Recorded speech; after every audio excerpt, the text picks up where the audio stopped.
All right. Hello, everyone. Welcome to the Awaken to Happiness Now Global Series. Thank you so much for being here with us today.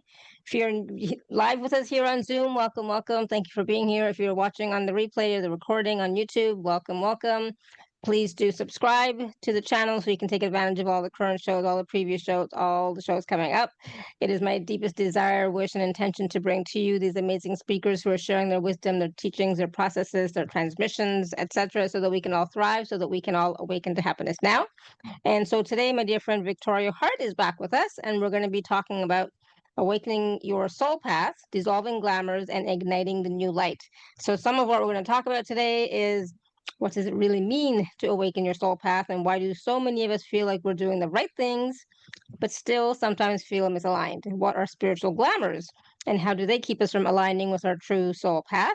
What are some ways we can begin to dissolve these glamours and align with our soul path in a practical, embodied way? How can we tell the difference between, sorry, my voice is going, a personality driven path and a soul led one? And why Mm. do some people still feel empty or off path even after years of spiritual work, right?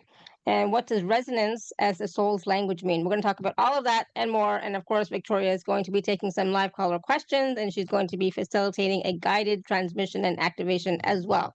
So stay forward for that. Sorry, my voice is going. So for those of you who may not know Victoria, like I said, she was here with us last season. She is a visionary soul coach, an intuitive healer, and a new earth leader who has been exploring the quantum and mystical realms for as long as she can remember, through her own journey of untangling from programmed reality and reclaiming her soul's true path. Victoria embodies the bridge between ancient wisdom and new earth creation. She intimately understands the courage it takes to dismantle inherited patterns and step into soul sovereignty, and her transformational work supports those who are ready to shift from surviving the old story to remembering who they truly are and consciously creating a new reality. So I'm excited about this conversation. Like, I love these conversations, but this one is particularly special for me because I love talking about awakening, soul path, etc. And now we have dissolving glamours. What does that mean? Igniting the new light. I love that. So everyone, please join me in welcoming Victoria Hart back to the show. Victoria, welcome.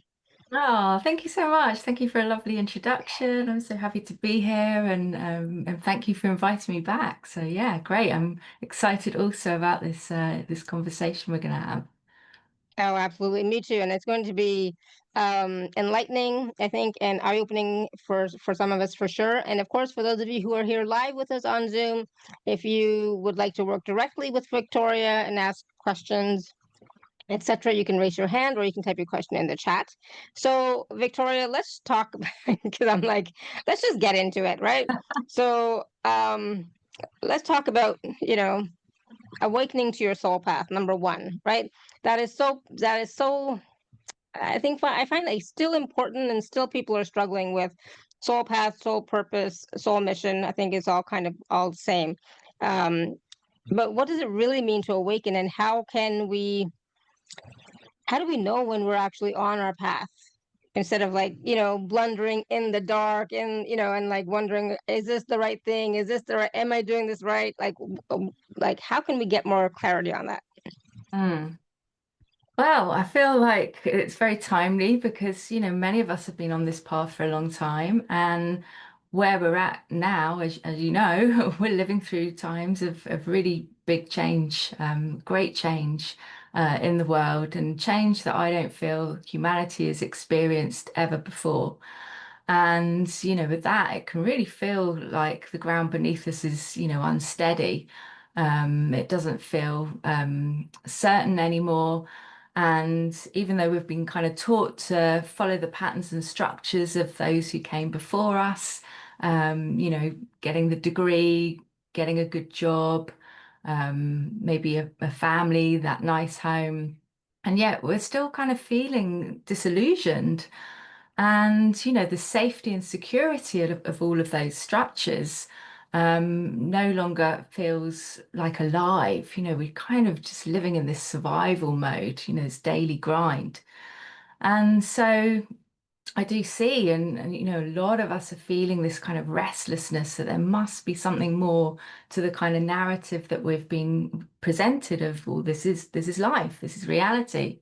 And so maybe, you know, you're questioning your work right now, maybe your role, maybe even just like a sense of belonging in the circles that you've been keeping for a long, long time. Maybe that's starting to feel, you know, like you don't really belong there anymore. And so even though it can kind of feel at times that, oh, something's wrong in my life, you know, something's not working, it's actually a sign, you know, that we are really starting to wake up and to be redirected from the path that we maybe thought was ours to really starting to align with the path that we truly came to live as souls. And, you know, I think with all of those structures, you know, the way we've been kind of told that we do this and we, you know, we go to school, then we get the job, and then we have the family, the house, whatever. Um, all of that really is kind of performing at life, you know, getting all those achievements, ticking off the boxes. And really, I feel what we're being called now is to really just start actually living, really living life and feeling alive. And, you know, again, through the I guess through uh, the patterns of the past, we've kind of been told that happiness, as you'll be your favorite, Shefali, happiness kind of comes after, you know, the paycheck. We can be happy at the weekend, or it comes after we've got that promotion. Or maybe even later in life, you know, when we get our pension, then we can go and travel the world or, you know, really live.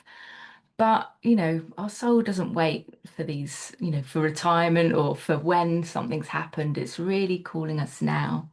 And, you know, as I just said, I feel like it's starting to reflect on, um, you know, the plan, I guess, that we all had a plan of how our life's going to map out, right? And what we're now being shown is that, you know, we kind of have to scrap the plan that we had and really open up to the divine plan. What is the divine plan for our lives? And for me, really, it started, or my soul path started to awaken when I actually stopped trying to awaken, right?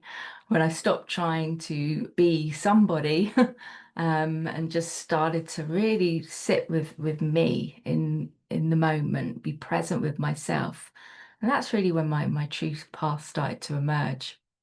Um, and so my experience, it's really when you stop seeking a purpose, really, you know, as you said when you introduced the question, looking for our soul purpose, our soul mission. It's actually when we stop seeking it that the true path starts to emerge from within. You know, it lives within us. So yeah. Love that. So, you know, a lot of that has to do with being present in the moment and actually being willing to hear your soul's voice, right? Hear your soul's wisdom, hear your soul's call. And we can't do that when we're busy trying to tick off all those boxes. I mean, Mm, I agree. I also ticked off all the boxes, right?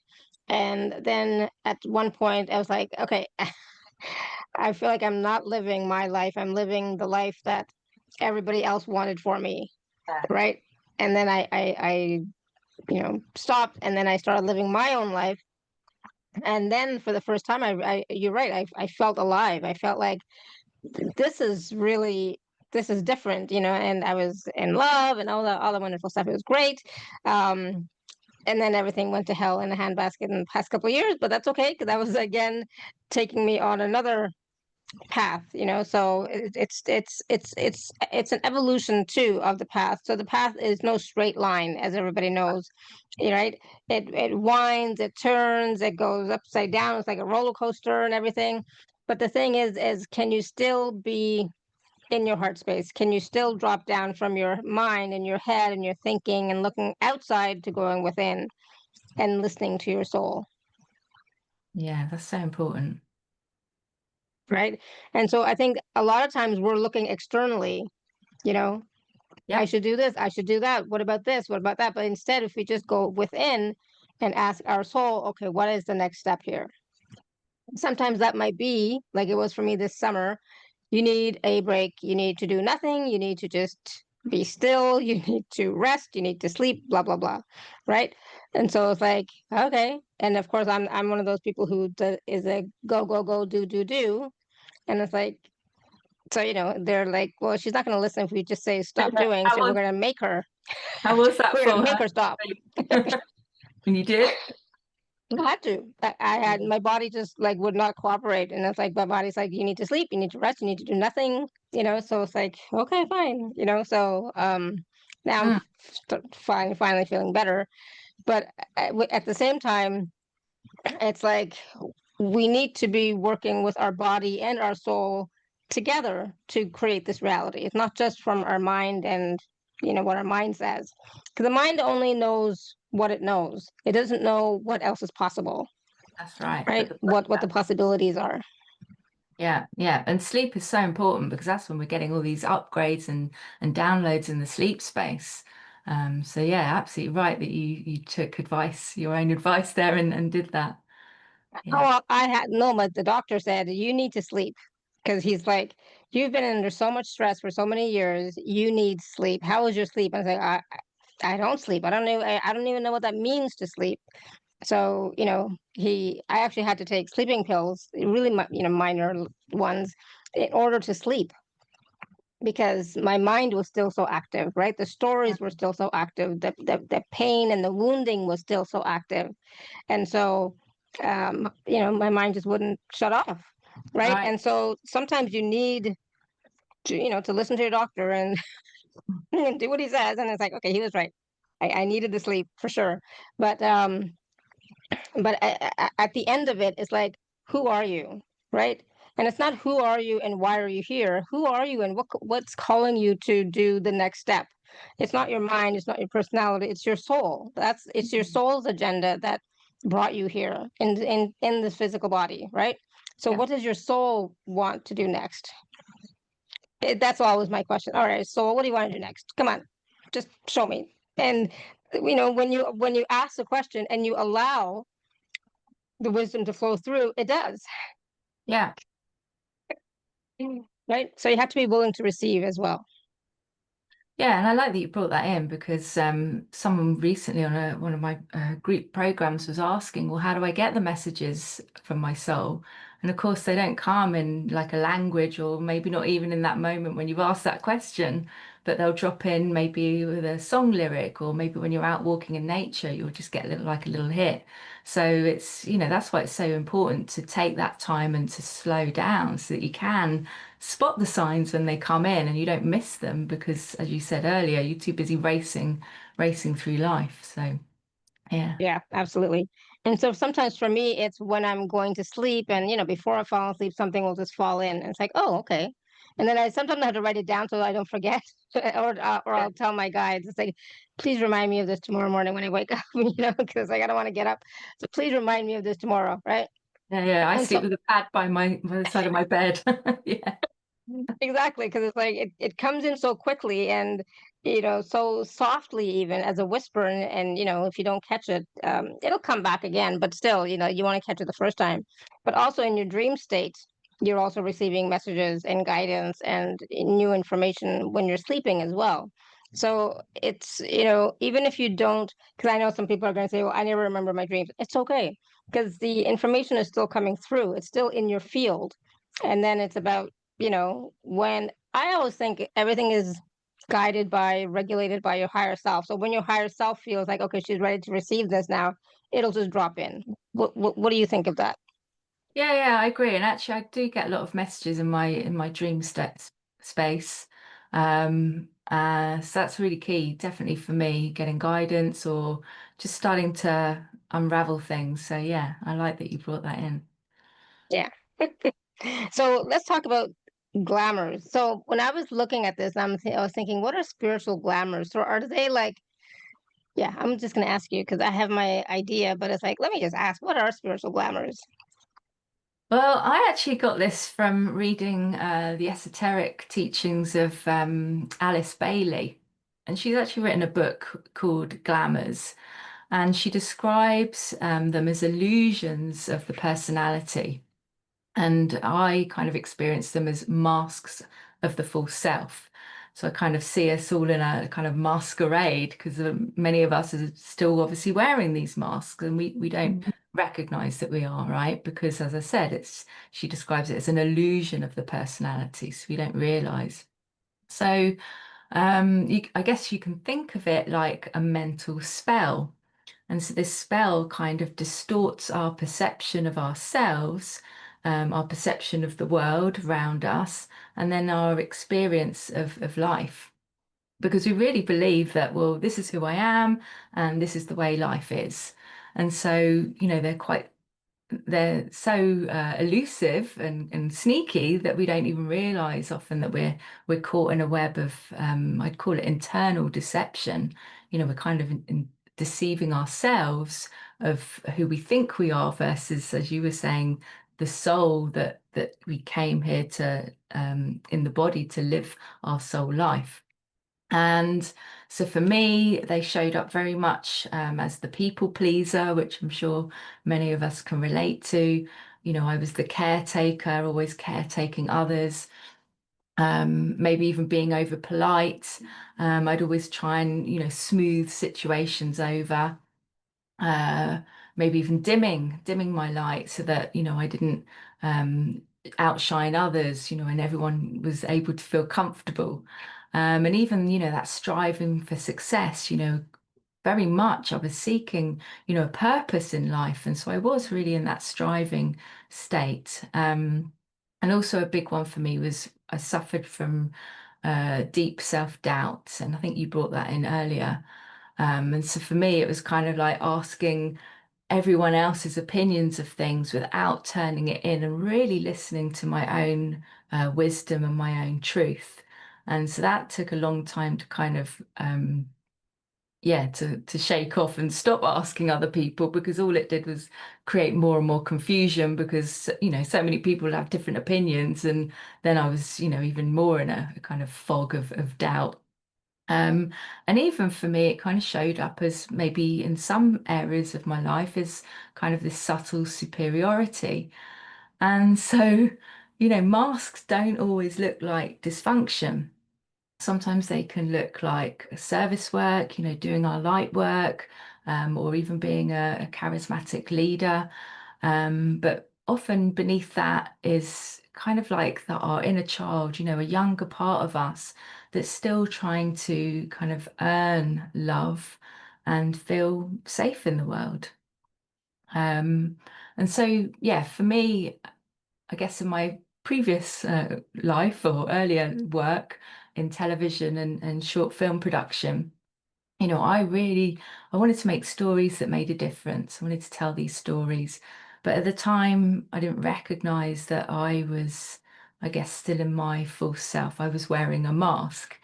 And so, because I was so driven by wanting to tell stories that made a difference, and I was really interested in, world issues and causes and kind of charity work, I would often prioritize my work over joy.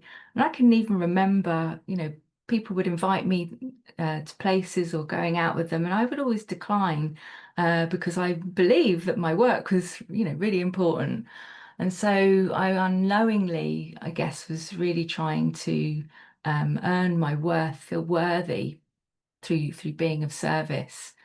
And so, when we don't realize we're caught up in all of these, um, that's kind of driving our life. And so it's only when we start to see them, um, and we stop cycling in these distorted patterns, that keep us thinking that we're on purpose and living our soul path, but actually we're not. So yeah, so I've walked through this as well. And Mm. actually, in Alice Bailey's book, and she describes glamour as like a world problem. And as I said, they're so subtle at kind of clouding our judgment, and we don't realize that we're caught in this web of deceit.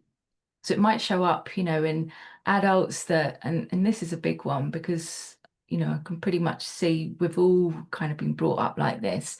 As children, we're rewarded for our achievements and productivity. We get the certificate, we get this gold star or whatever. And so as we come into adulthood, that's kind of been programmed into us, that we are lovable and we're worthy when we're productive, when we're achieving.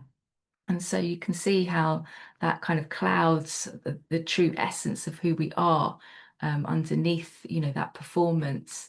It can even show up in the spiritual world, as spiritual teachers, when the students maybe start to really revere the teacher over the teachings, and then maybe that teacher starts to believe that they're more special or superior. And then, of course, we've got like chasing the material possessions. So, as I said at the beginning of the conversation, ticking off all of those boxes of getting the house, the car, the home, the family, the job, whatever. And these success markers, these material possessions are success markers.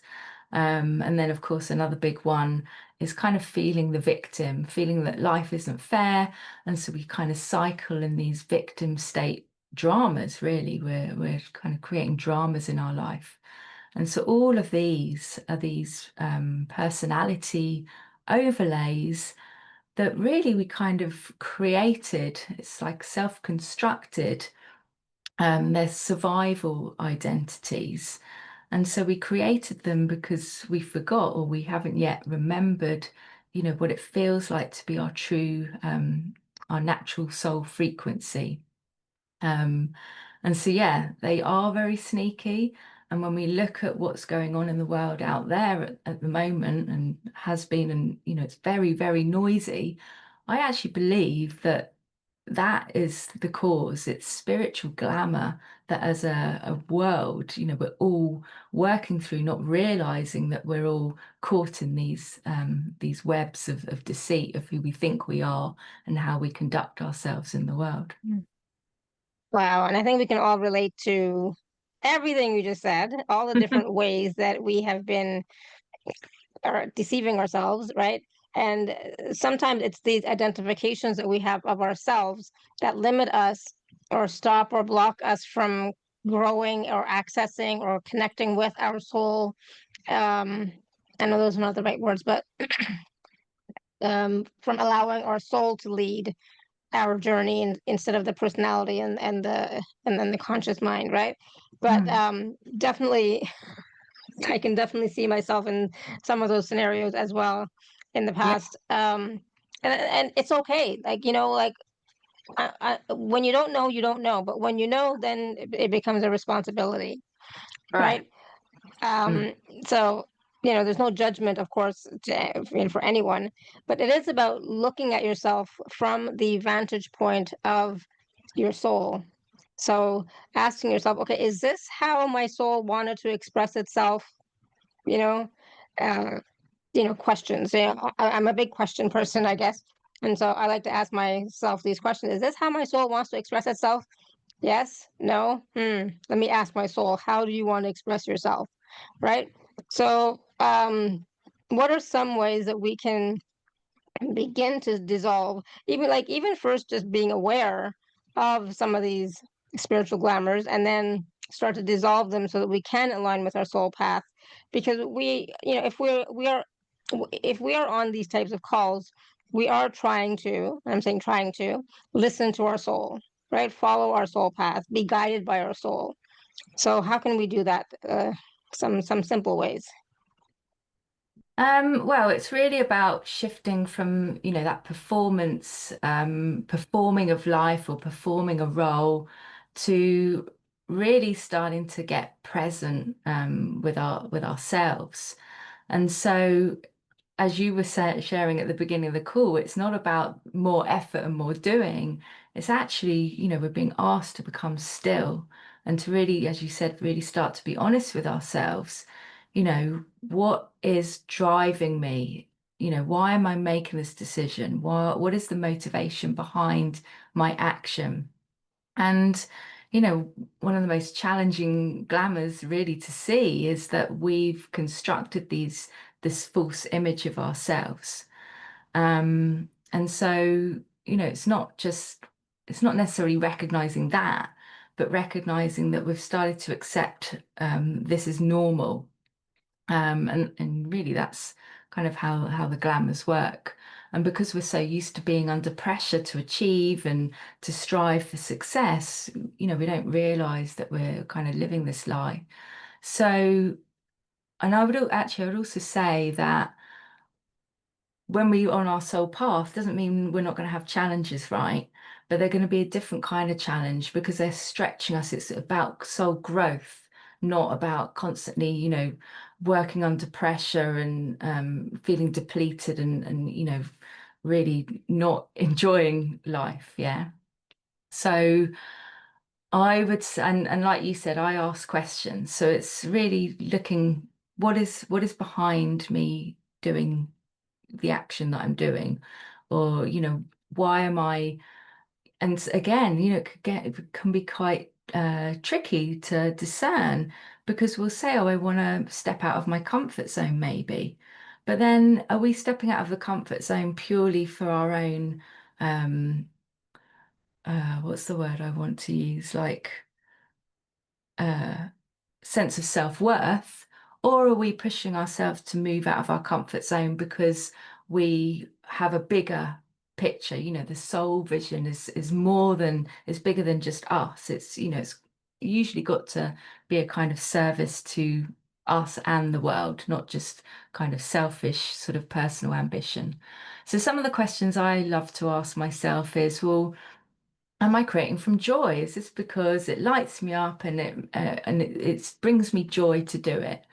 And certainly on this path as a spiritual teacher, I have to check in. Am I offering this because I want something, or am I really just bringing offerings out of joy and delight that I'm able to bring this to other people? And everything that I generally create is because I've walked the path myself. It's all born out of lived experience and things that I feel I want to share. And maybe some of the things are things that maybe I wish that I'd had when I was, earlier on along the path than I am now. Also looking again, am I trying to prove myself? Am I trying to prove my worth and value? Or is it just born out of um, delight? And then listening to my inner truth, am I really paying attention to what it is I'm creating? Or have I kind of slipped into those old autopilot responses? Um, so yeah, they're probably my two key questions to ask myself and to check. Self-inquiry is really important. So to check, am I aligned with integrity, or have I shifted over to this pushing and proving pattern again?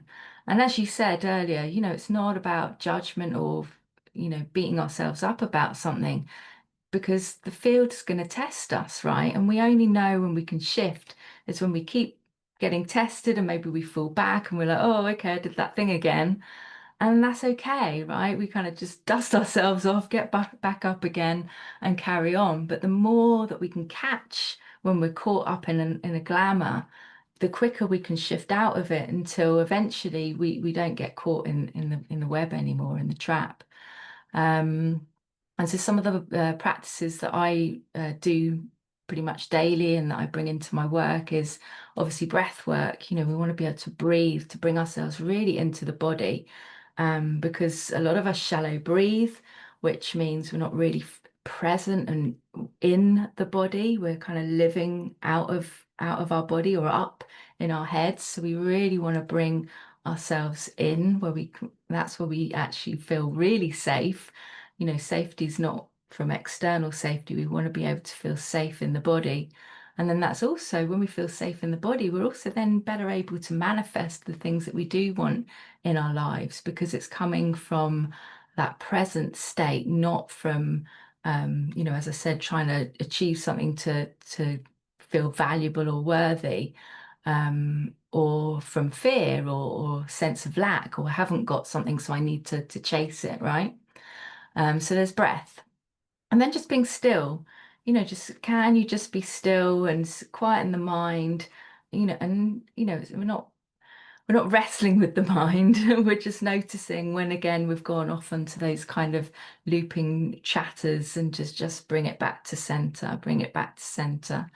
And then again, tuning into the energy within our body. that's really my golden compass, I would say, is recognizing when something feels heavy. Why am I doing something? Oh, it feels, it doesn't feel enjoyable. Why am I doing it? And then really starting to attune to what, lights you up. So they're really three key ways that you can really start to become present with yourself.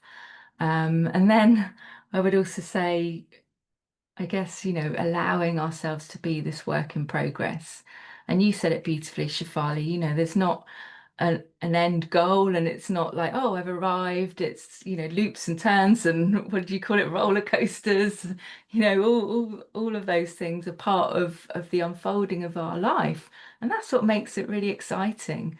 And yeah, I would say it's using that discernment to know that I am a work in progress. It's okay if I, fall back as long as I get back into alignment again, and really learning to know what our energy feels like so that we know if it's our stuff or if it's stuff that other people are projecting onto us. So really to help us navigate the soul path with greater ease is what I call energetic sovereignty or energy mastery. So, yeah, hopefully that's helpful. Absolutely. And it's like, you mentioned so many wonderful things. And for me, it is about being in the body, because if you want to manifest something, you need to be in the physical body. This is how we create, is through the physical experience. So you cannot just be out there. You have to be physically in the body. And I don't know, I still feel like that is difficult for some people, because I think a lot of people still feel like that is better than this. Mm. And when that's not the case, right? Well, we There is want no, both. yeah, Yeah. and you need to have to work with both, the energies plus your physical body and all that stuff in order to manifest. But my question was around, let's say that you are stuck in a pattern of fear or lack or scarcity. Um, and I mean, I know that when you're in that type of energy, you can't really create from No. that place, right? So what's the question? How can people shift from that fear state? Because I always ask myself the question: are you coming from a place of fear, or are you coming from a place of expansion and fun and joy, right? And Mm. sometimes it's like, yeah, it's coming from a place of fear, right? So then it's about, okay, well, let's raise the vibration frequency to get to at least neutral, and then see what you want to do, instead of just rushing headfirst into something, right? Absolutely. And that is so key. And if you think how many times when something shakes us and we're like, oh no, or we start and then we start to catastrophize about what might happen, and oh, we've got to respond straight away. And actually, I would say no, the first step is to pause, just to pause and breathe and just really be present. Come back to this, here and now, not, catastrophizing about what may happen or worried, why has this happened? What did I do? We want to get into the moment and take a breath and just pause. Because the more we can step back from a situation and start to look at it, as if it's not, consuming us, then we can approach it with a much clearer mind and yeah, coming from our heart, right? And so one of the ways that helped me shift, because I would often be kind of like that kind of rabbit in headlights, I had a lot of nervous energy. I didn't know how to regulate my nervous system.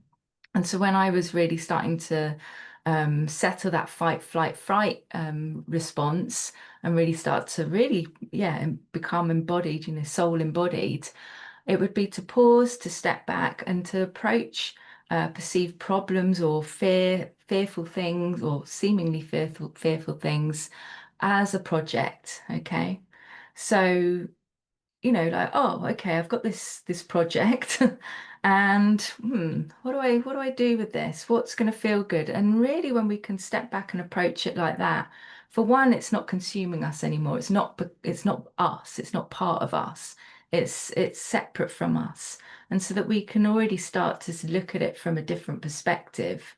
And then maybe we can sort of say, well, okay, maybe if I approach it from this perspective, look at it that way, we can start to turn it around and flip whatever it is that's causing that initial fear, and start to look at it from that, yeah, from that heart space. Like, a good question to ask is, what would someone who loved themselves choose in this moment?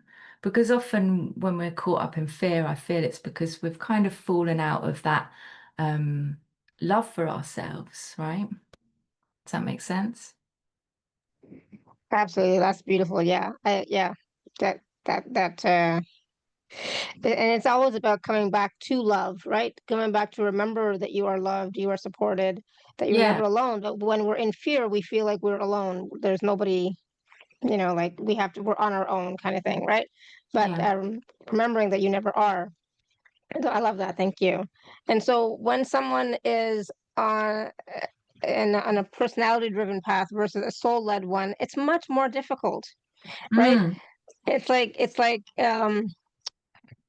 like swimming upstream, yeah. right? It doesn't flow at all, right? So can you describe a little bit about what that's like and what a soul led one really feels like? Yeah. And actually, for me, it was when I was pursuing my dream, or my then dream, my personality dream, to become a documentary filmmaker. And this is about 10 years ago now. And during this time, I was introduced to survivors of human trafficking. And, of course, I really wanted to help. And so I was working with a survivor at the time, and we were planning to create a film about unmasking modern slavery. And so I wanted to help, and there was then this glamour. So the glamour I was in at the time was this subtle desire to be the savior. I wanted to be the one that saved everyone. And I wanted to feel like I really mattered, that I had a purpose and a role. And so during this time, I was probably working with her for a good few years. I hadn't yet realized that I actually had my own survivor story to tell. And so this is like the savior glamour that was really in action for me back then. And my intention, of course, was pure. But I guess I was obsessed with this mission, like, oh, this has come into my field. Why are these survivors in my reality? I must have, a important purpose here. And, that was running the show, really. And so I didn't realize that I was kind of chasing this recognition and wanted some external success as kind of evidence that I had value. Okay. And so I guess now, as a harmonic seer, this is something that I can now visibly see in the collective at the moment, particularly. There's a lot of stories coming up and exposures of world leaders and public figures. So these people are maybe playing that savior complex. And then there's maybe others who are kind of wishing for the savior to maybe come out of the sky or something. So, this glamour in itself is a really strong one, and it's not always easy to recognize that when we're kind of caught up in it. Um, and so for me, the irony, like, so that was my personality-led path, right? I wanted to tell stories that make a difference.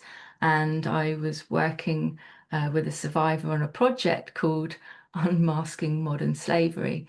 And when I look back now, I mean, it's kind of ironic because what I was actually being shown, which I didn't realize at the time, of course, is that I was actually being shown the masks of the collective, what we're speaking about today, that really keep us all like mentally enslaved in this false reality. And so I guess I kind of see how the personality driven path, it often kind of mimics our soul path. It's very similar. But as you said, that path was very heavy. And now that I'm on my true soul path, it's much lighter. It's like, oh, that served a purpose, but it wasn't my purpose. I had to see, I had to have my eyes opened so that I could really step onto my true soul path. And so we start to recognize the soul path is more steady. Um, and it's guided by you just resonate with it. And it's a lot quieter, it's not as noisy and kind of, those um yeah, it's not as noisy, I guess. And it's not a role, okay? We're no longer kind of I guess I used to think, my purpose was finding a role, but actually our sole purpose is simply to be or uncover who we are underneath all of those roles, right? Yeah, absolutely. Yeah, I love that. Um, yeah, yeah. That last statement was like that's spot on, 100%. So why do some of us still feel empty or off path, even like we've done so much work, and everyone's going to say, I've done so much healing, I've done so much inner work, and I'm still, and struggling or being challenged with this, that, or the other thing. And the thing is, you mentioned earlier about us being a work in progress. Well, until we take our last breath, we are a work in progress. Yeah. And we have to get that part right, like really get that in our heads. um Good point. Sometimes we get a break, right? So in the past 2 weeks I've had a break. I know it's not gonna last. I know something is gonna come up, and you know whatever. So it's okay. Right now I'm just taking a break. I'm enjoying the peace, right? But I know stuff is going to come up, which is great, because when stuff comes up, it's coming up to be cleared so that you can see more of who you truly are. And that is why this stuff is there in our field, for us to see it and Yeah. recognize it. But some people are still, like they're still struggling. They're still wondering, like, um, what's going on with them. And I was that person too. And I would say, well, actually, I think, this is a really important question because, as you say, so many of us are carrying this ache even after years of doing the work. And I think what came clear for me was two things really. One, I recognized that it came from unmet emotional needs in childhood. So, we can all relate to that, right? And so we're bringing all these unmet emotional needs into adulthood. And so we're either seeking it through purpose, as I explained, I was seeking that worth and value through my important service work, or we're seeking it through our relationships and seeking another person um, to save us, or to fix these broken things within us. And so the first step really is to start meeting our own emotional needs. We have to really turn within and be that parent to ourselves, where we can provide ourselves with that love and that safety, the nurture and the validation that maybe we didn't receive as children. And I think that's key when I said earlier that we've kind of been conditioned to from childhood to perform, to receive love, the achievements, the certificates and gold stars. And I think that is a real driving force of why we get to adulthood and we still feel like I'm not loved for me, because we don't even know, well, who is me, right? Because it's been masked and covered up with all of these layers. And then the second point, and this was really key for me, I kind of had to realize that, oh, I'm chasing this love and light and being all loving and, seeking the light. And I had to again realize that in some ways that's an illusion, because when we're just focused on love and light, we're not looking at these glamours, which I've been talking about, right? We're not looking at the things that are not so love and light. And that then becomes spiritual bypassing. And that also prevents us from really becoming whole, because, of course, we've got light and shadow. And it's not about ignoring the shadows, it's about integrating them. So once we can fully integrate them, then they don't have this manipulative, kind of deceptive hold over us, because we see them and we stop feeding them. Okay. And so those were, I guess, the two things really for me that helped me start to see, or help me shift, actually, I would say shift from that seeking, constantly seeking the light, to really starting to just embodying and being the light. Absolutely, because there is no seeking, because you are the light. So whenever we're seeking outside or anywhere, we're missing the point, right? So it is about coming back in within and recognizing and remembering that we are the light. Mm. Um, and once we can do that, then things start to unfold a little bit more clearly, and we get to perceive things in a different way, right? So not in the same way as before. I love that. And now you were talking about resonance earlier, right? So and we're talking about the soul, right? So what does resonance as the soul's language exactly mean? It's really about recognizing, and we kind of touched on it earlier, recognizing that the soul doesn't speak to us in language. So we can ask a question and we might be waiting to hear the words, right? But our soul doesn't speak to us like that. And so it might come in a song, or it might just come on a little nudge, or someone might say something to us when we're out and about. Could be a complete stranger that delivers us a message. And so it's really about recognizing that, oh, that thing that someone said, and it clicked. And resonance really is how does it feel in the body? Do I resonate with what this message, either it's from someone or an answer to my question, and how it comes in? Because there's not going to be like a truth thermometer, right? We have to feel it in our body if that feels true for us. And I think again, it's like, the performance version of ourselves, the personality one, would be trying to strategize the way through life. But when we're on our soul path, there is no strategy, right? We just follow what feels harmonious. And so that's also what I mean by resonance. Does it feel like harmonious in the body, or do I feel out of alignment? Does something feel off? So it's really starting to sense those kind of things. And I really feel that this is key as we're moving into the Aquarian age, because and also with, AI and technology, we're not going to be able to just take someone's appearance or words at face value. We really need to be able to feel underneath what is presented to us if that feels true for us. So that really is resonance. Does it resonate with me? Okay, they're telling me this, and maybe it feels like there might be some truth in this.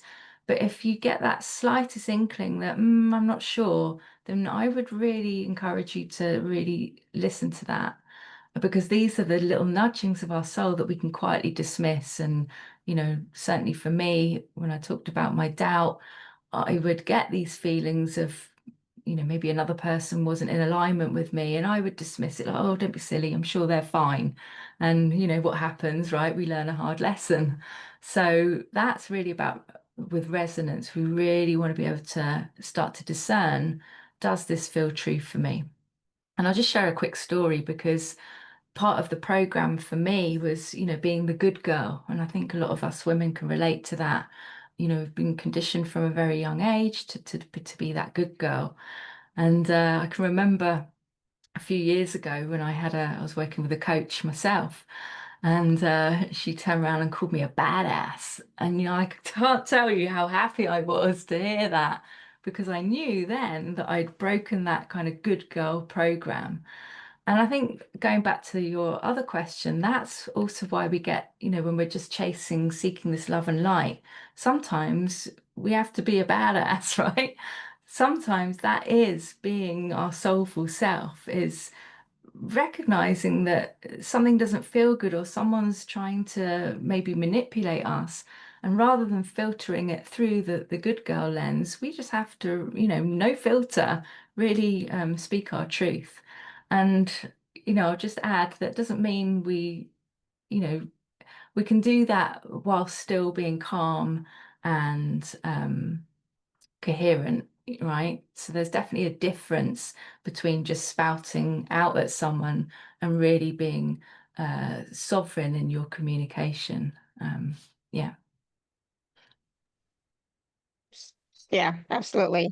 And when something resonates with you, it's not a mental thing at all. It's a Yeah. deep, sometimes it's a body feeling. With some people are, Yeah. they say they don't feel, so it's a knowing, but it's not necessarily a figuring out how does this, like, does this make sense? Blah blah blah. It's like, how do you feel with that information, right? Mm. So does that ring true for you, right? Does that land with you, kind of thing? Yeah, and you might notice, like, say you're in the company of someone and your body maybe wants to kind of recoil. That's a good sign that, and it doesn't always mean that someone's bad or, wrong. It just means you are not in alignment energetically with that other person. I think I saw a meme recently and it was like, it's not personal, it's vibrational.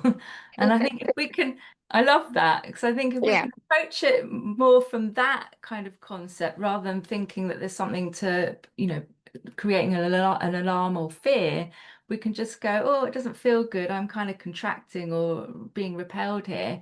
We're just not vibing. Okay. So, exactly. Exactly. It's a vibe thing. Yeah, I like that. Um, so um, so Tanya has her hand raised, and uh, Tanya, you want to ask a question? Go ahead. You want to unmute? Yes, well, everything that you said so resonates with me. It's like listening to my story, but I'm sure it will resonate with probably everyone here. So the question is, if vibrationally I don't kind of match most of the people I interfere in my life, for example. So what should I do? I mean, I cannot exclude myself from the society I'm living in, and I do realize all those faces, all those masks, and I do realize when I react to the triggers which I still react to, and I analyze it later. But how? I mean, it's, I know people went to Himalayas, to the monks, spent 3 years there, and came completely changed people. I cannot do it either because I have a son. So how do I find that peace inside me that is can resist anything, can resist my work environment, my outside environment, public transportation, and everything else, so I can be myself. Well, first of all, hi Tanya, thank you for your question, I for being here. First of all, by the same. I don't believe we have to go and sit in monasteries or under the Bodhi tree anymore to really find ourselves, because we were always here. We were just kind of covered over by all of these roles and masks that we've been talking about today. And so I would really encourage you to, again, feel, how does it feel when, and I don't know, obviously, your full situation, but let's just say someone's inviting you somewhere and you don't want to go, but you feel obligated. Check in. Am I doing it because I feel like I have to? This is really key for me in navigating my path, because when I started to just say, no, thank you. Oh, no, thank you. Oh, that's really lovely. Thank you, but no, thank you. That really shifted a lot for me, because you kind of feel like, oh, I can't let that person down, or I have to do this thing, or it's my mother, so I better. And actually we don't, okay? And what that also does, it's not only teaching ourselves to kind of be responsible for our own choices, but it's also offering that to the other person so that they kind of stop expecting that, oh, every time something goes wrong, or every time I need something, Tanya's going to be there, I can always rely on Tanya. They need to now also start to learn to rely on themselves. And actually, that is a gift of love, because we're empowering them, even when it may not feel like it to them or to us in that moment. But the more we start to make choices based on how does that make me feel? Do I really want to go? Or do I want to just stay and hang out with my dog? That's a big one that I would choose, to hang out with my dog.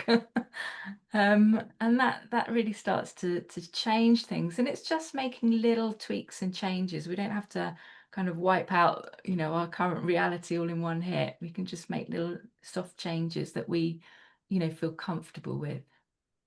Well, I don't feel any obligations to meeting people, but I'm working with people, and yes, I would choose to spend most of the time with my dog if I had one, because it Okay, is so the it's work. easiest thing to do, because they just love you unconditionally, you know, and you can be yourself with the dog. But at work, for example, especially at work, it is where I spend most of my time, Sure. at work and at home. So at home, because of the age difference, of course, and I have teenager, the communication, I have to work on it because I have to kind of balance it. But at work, people are some younger, some older, but then everyone has his own, you know, personality and things, and sometimes I get lost there because it's not easy, you know what I mean? Especially when you have all women.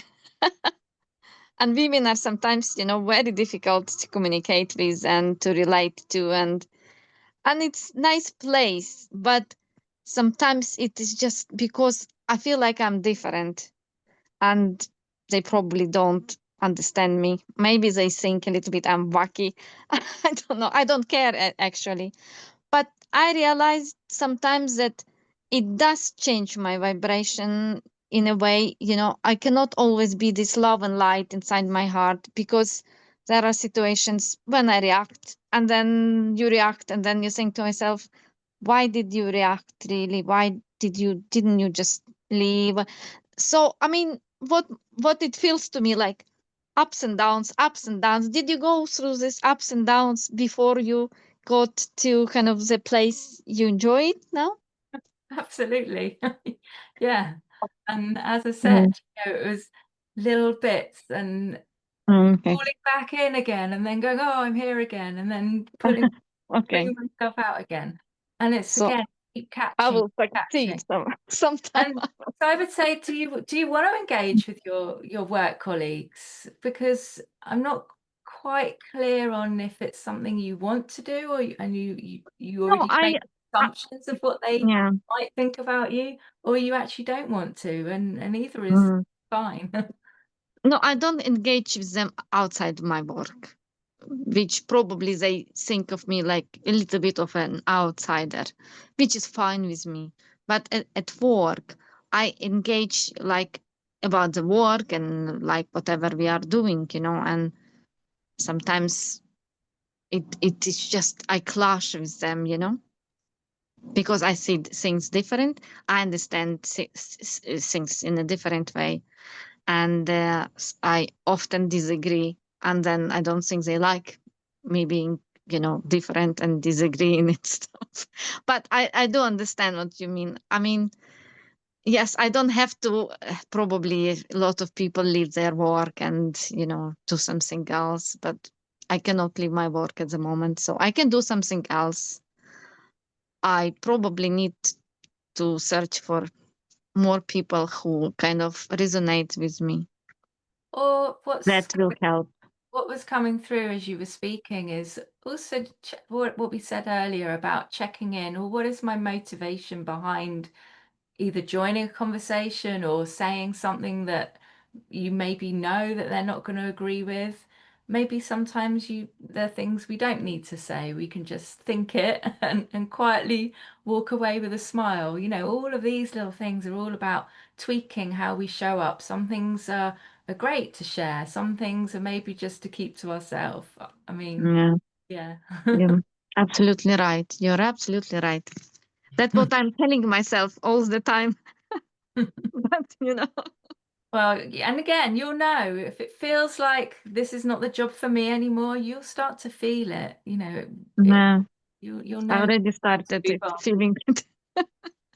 And Well, then, yeah, yeah. start to then see what else maybe is available. Doesn't mean you have to make any, rash decisions. Yeah, I believe in divine timing, so I know when it's right time, it will come. Good. Thank you very much, Victoria. Thank you so much. Yeah. Thank you. Awesome. Thank you, Tanya. And, whenever somebody brings up struggles with teenagers, you will get through it. You will get through it. You will get through it. Don't have to worry. We all get through it. The teenage years are some of the hardest years to go through, but you will go through it. And I mean, that's why I have so much gray hair, but it's okay. It was a long time ago, but still, and now, my kids are 31 and 30, 29 and 30-ish. No, 27 and 31. My goodness, right? So, I survived the teenage years. One boy, one girl, so I had both. And oh my God, just I don't want to think about it. So you will get through it. Just stay calm the best you can and know that it's just a phase. They will grow out of it. They eventually become nice, loving adults, respectful adults. So mine wasn't too bad. My son was a bit of a handful. My daughter was great, but it'll be fine. But I always like one time I had to say to my son, "Don't you ever speak to me like that again." One time, that was it. But he was, I don't know, he was having a bad day or whatever. But I don't care. Like, you know what? I'm your mother. You cannot talk to me like that. And that was it. Never again. And since then he's never ever spoken like rudely to me since then. So you will get through it. Just know they're trying to find themselves, right? And they're going through so much stuff, hormones and God knows, like so much. So it's a challenge, but it's part of the process. Stay calm. Stay calm. So that's all I can tell you. Right, Sarah, you have your hand raised? I do. I have a question.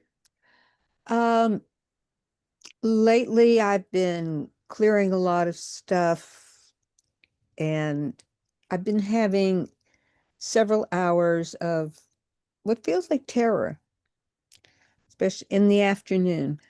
And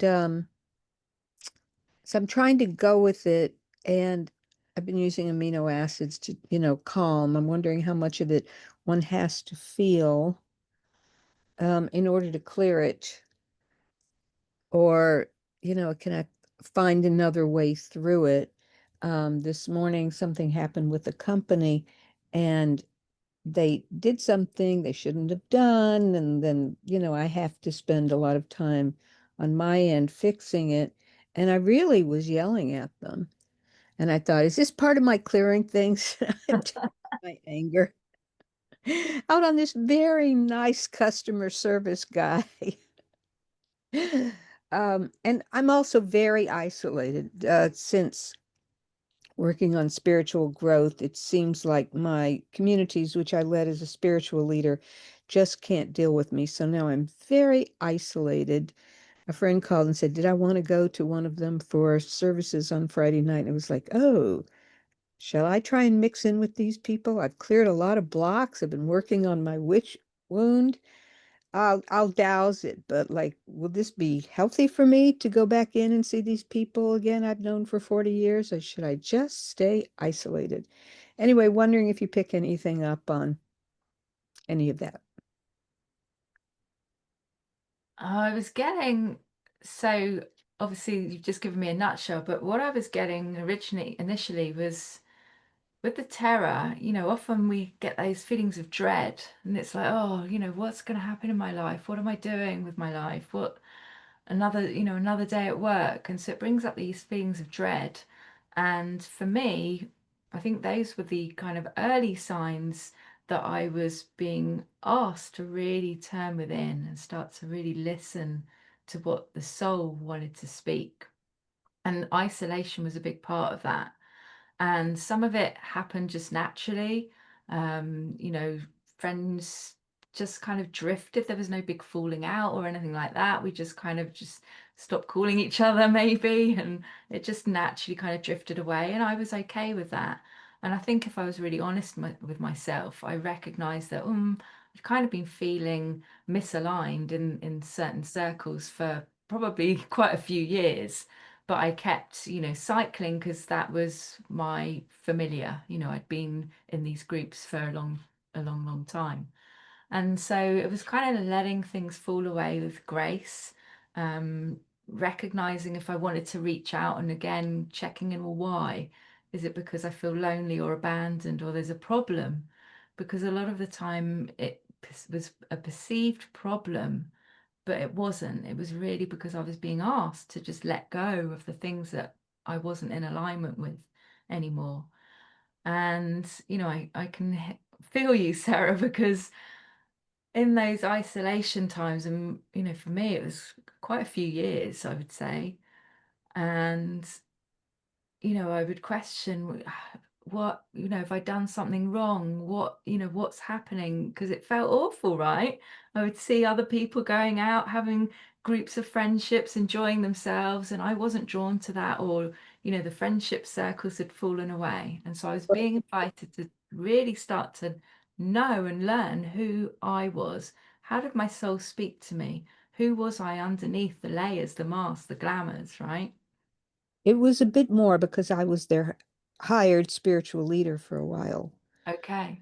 And they had what I consider an immoral conversation with me when I was in the hospital about not paying me for some work I had just done for them because they had evidently changed the rules and didn't tell me. So I've fallen away from those roles. So it's really quite impacted my income. And I'm trying to figure out how to negotiate who I am now, what I do now, and seeing whether or not. And in one case, I was actually told, stop pushing people to grow. This is when I was leading the services and giving the sermons. And so I just think, well, those people aren't trying to grow in the same way I am. And I have friends internationally in my various groups, Shefali among them, but I can't go out with somebody who's in Denmark for a cup of tea. But no, what I was wondering primarily, I think, was do I have to feel all this stuff that's getting cleared? Because it's been incredibly stressful and kind of one thing after another. Yeah. Just wondering whether you get a scan that there's anything else I can do to have more serenity in my journey. I was getting to just allow the process. Sometimes we fight it and it feels like there's a bit of resistance. And we can kind of get stuck in that because we're not fully allowing us to, and we don't, you know, we don't have, it's not being absorbed in the emotions and the feelings. It's just recognizing that, oh, I'm feeling this right now, but not getting caught up into a story or attaching to it, just allowing that feeling to work through us, and then it will work its way out with, you know, without a battle, without a fight and a struggle. And I'm sensing, well, that's what I'm getting. I'm sensing that maybe just allowing that process a little bit more, let go of trying to figure it out or wondering how long or where or, you know, why, or, you know, asking those questions and just being present with yourself. I have no choice but No, that. it's not always easy, but it will be easier just to allow it. Okay. Thank you, Sarah. Great question. I think we can all resonate with that question as well, because we've all been there at some point, in various degrees for sure. And you know, with the isolation, I hear you. I mean, I've been isolated since 2014, you know, and now more so now, you know, so it's like, okay. I mean, I have online community and all that stuff, but in person, you know, it's me, my dog, and my mom. My dad is not here right now, and in a month my mom won't be here, so it'll just be me and my dog. So it's like, okay.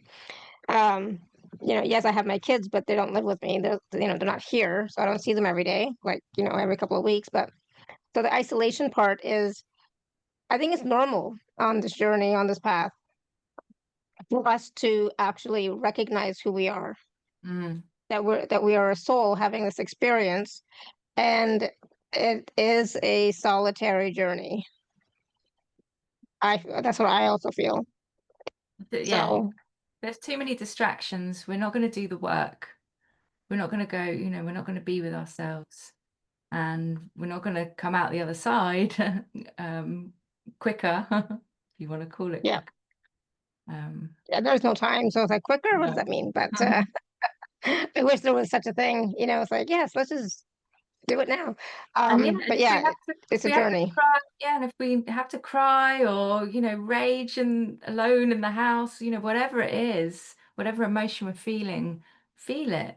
Don't try and Yeah, push it down or bypass it or distract ourselves. Really allow whatever yeah, feelings to rise. That's yeah. the best way I move through it. I think I mentioned on one of my calls recently that there was a time when I thought I was going to explode from within because of all the pain that I had been holding, that I was not looking at before. And when I finally started looking at it, I really, like, I can still feel it. I thought I was going to explode. But that's how much I was feeling. And then as soon as I allowed myself, like, okay, fine, you know, fine. And I allowed myself to go deeper. It passed, Yeah. and it was like, it was amazing. But it was like, sometimes, we have to observe, we have to feel, we have to actually see, and be willing to be annihilated if that is the case. For And me, that's what it was. It's like, okay, if I'm going to be annihilated, okay, fine. But I have to go through this. I have to feel this. I have to see this. I have to. And so then when I was willing, it was like effortless after that. yeah. So coughing, it's like, was it really effortless? Okay, fine, not effortless, but And I would also say that especially if we're clearing it epigenetically, so we're doing work for more than ourselves when we do that. absolutely. And we're always doing it, not just for ourselves.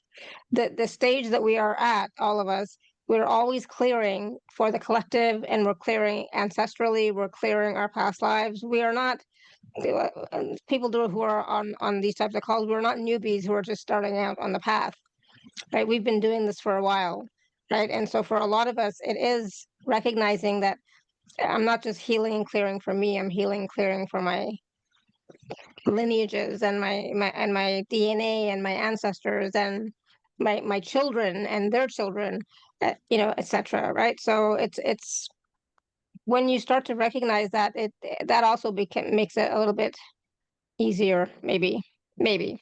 Shake. I don't know about that. Um, Tina says, I thought I wouldn't make it if I let my emotions come out, but what a blessing letting it out. For sure, absolutely. Yeah, that's true, Tina. I just remembered, Victoria, you had mentioned you wanted to share your screen, you wanted to show something, and I totally forgot. Oh, well, I was going to do a little transmission if you want, Oh, if you want that. yeah, yeah, sure. Let's just go through the special offer first, and then we'll do the Oh, transmission.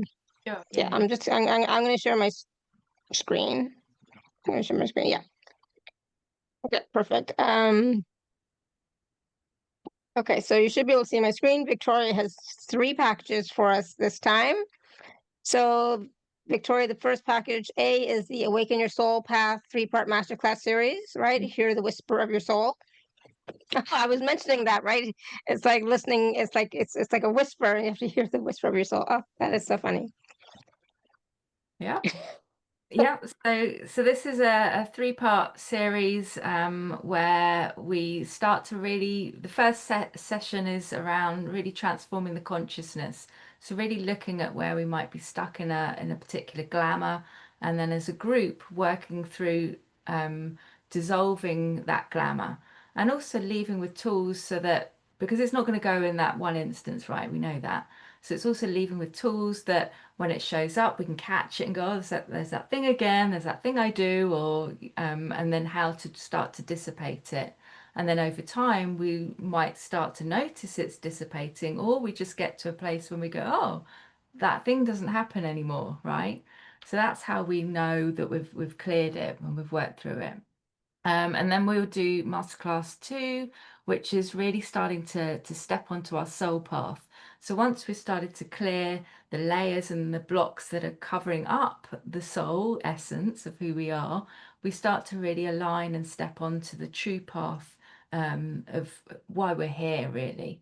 And start to see ourselves more clearly so that we actually see the reality, our world, in a completely new perspective, because we're no longer seeing it through that distorted lens of when we were kind of, yeah, in that web of deceit, should we say.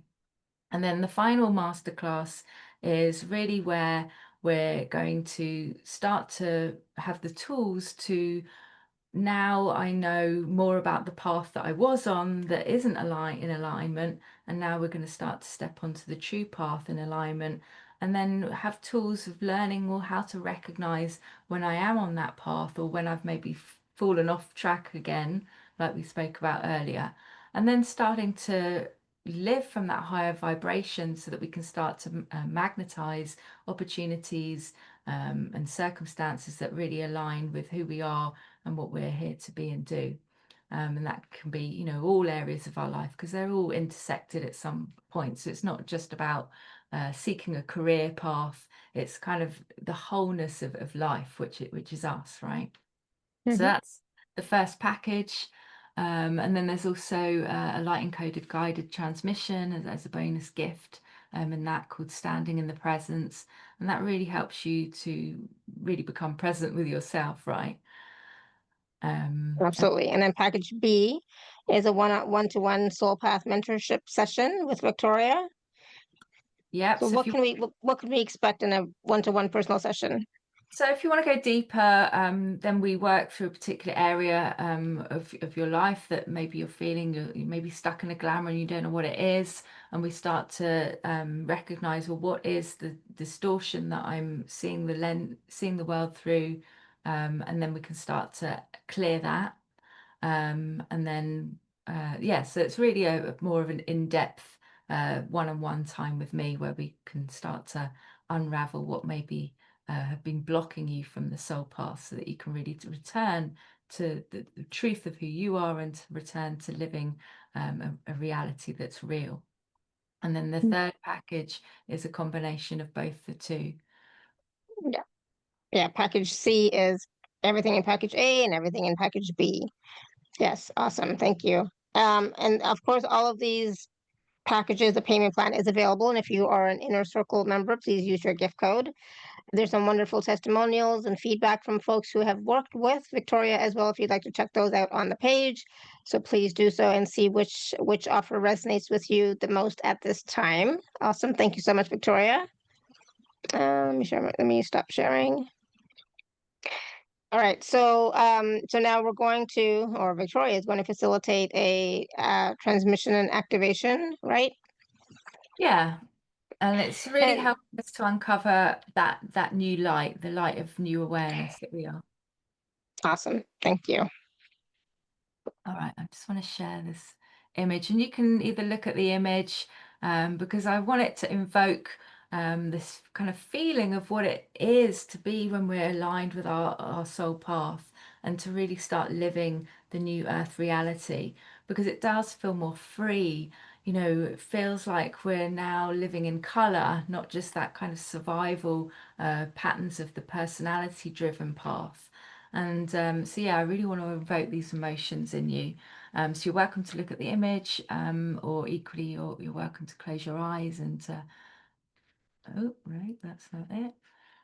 Or to really go within and connect. There we go. Hopefully you can see that now.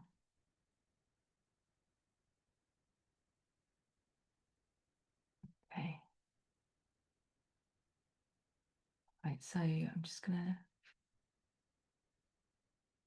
Hopefully you can hear my Yep. music. Yep, we can hear you. So I just invite you to settle into your chair. Maybe take some long, deep cleansing breaths. Close your eyes if you like. And let's begin.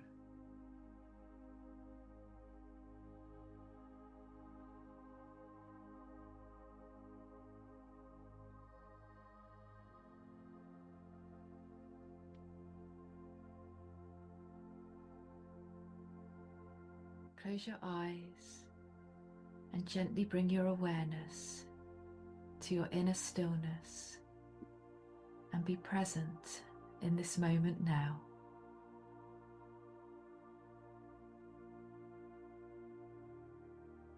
Allow the breath to soften, the body to rest, and the heart to open.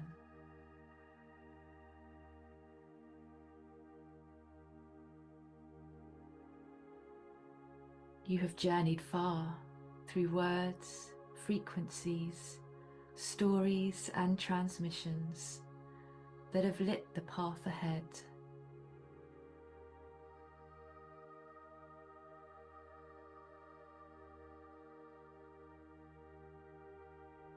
Now you stand at the threshold, not of an ending, but a dawning, the dawning of a new light within you.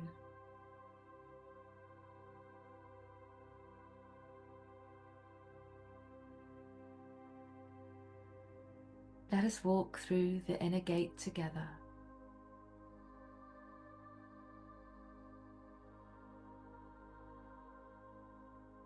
Breathe deeply now. Feel your spine as a pillar of light.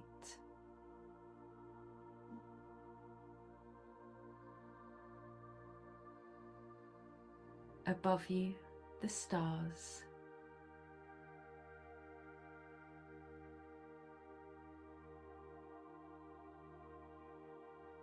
Below you, the earth.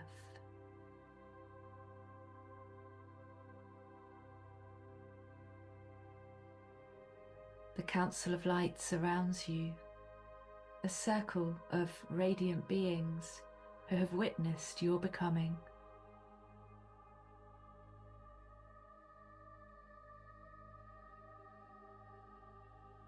And here too are the 12 harmonics, each one pulsing like a petal of light from your eternal essence.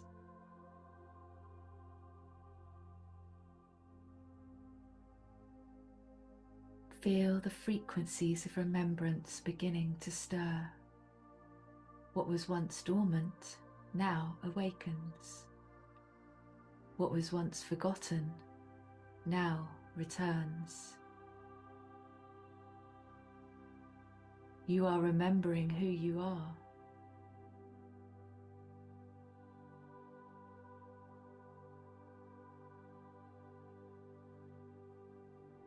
And so we weave now 12 blessings of inner harmony. May your life reflect the sacred balance of all things.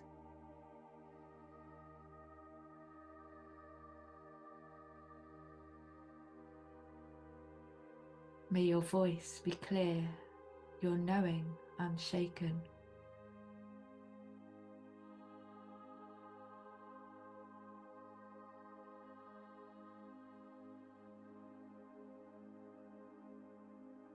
May you meet the world with an open and tender heart.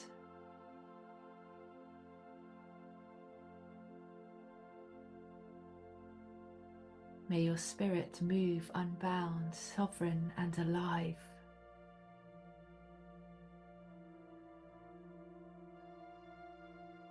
May stillness be your strength and your sanctuary.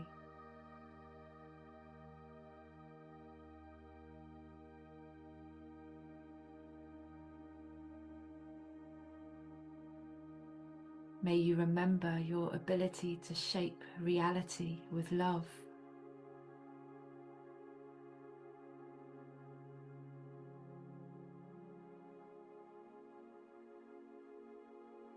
May delight return to your cells like sunlight after rain.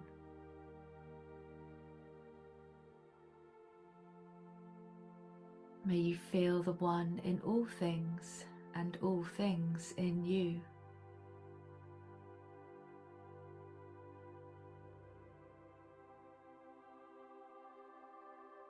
May your choices be guided by the light of your soul.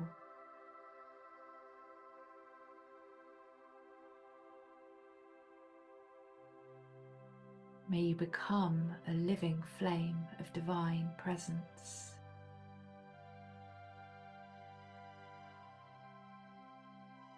May every step you take be blessed by invisible wings.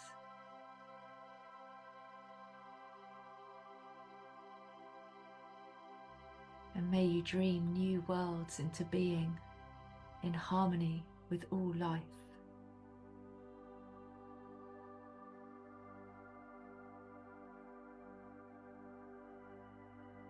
Breathe this in now. Let each harmony spiral into your field, a crystalline encoding awakening in your cells, in your soul.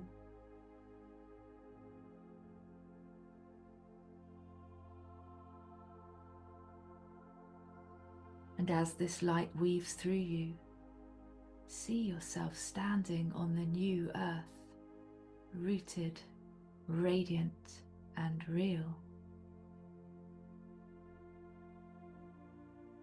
A new light is dawning within.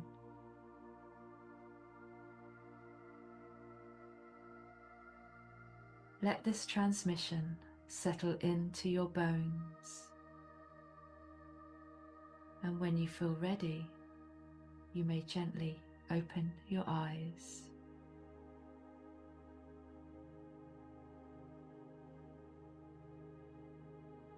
Return to this world not as you were, but as who you are becoming. For your journey has just begun.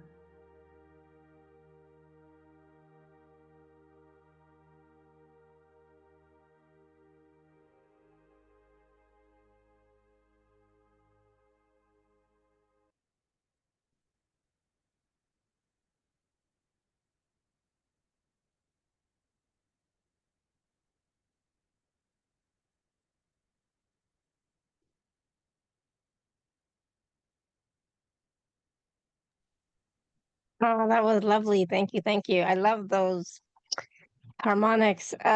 Just the vibration frequency of those harmonics were like so pure, so pure and peaceful.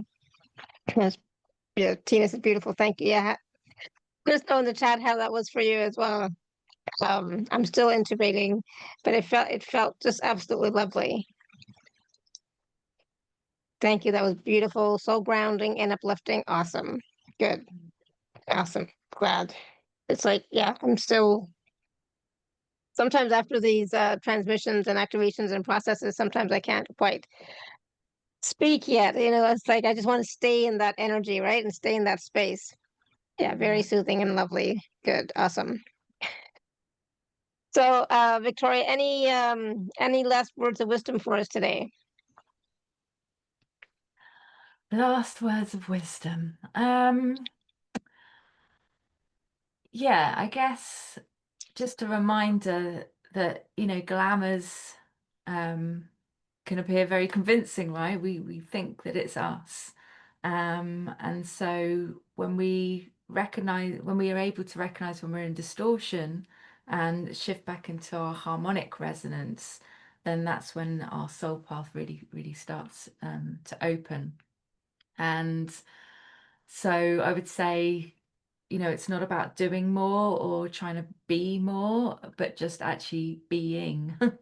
And I think, as you shared at the beginning, Shefali, one of the things that we're always asked to do is to just stop and rest and do nothing.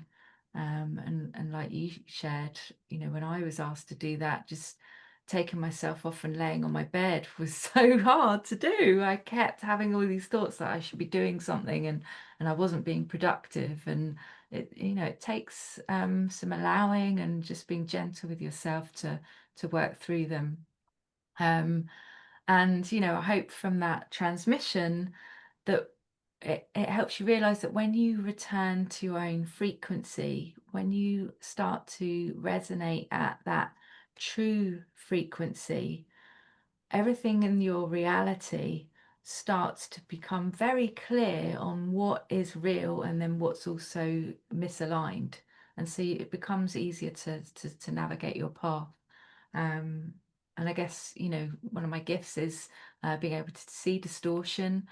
So whether you join me on the 3-part masterclass, or if you want to jump on a personal one-on-one, then we can really kind of go deeper, and I'm able to kind of work with you to see where there might be some distorted overlays, and that we can then shift them together.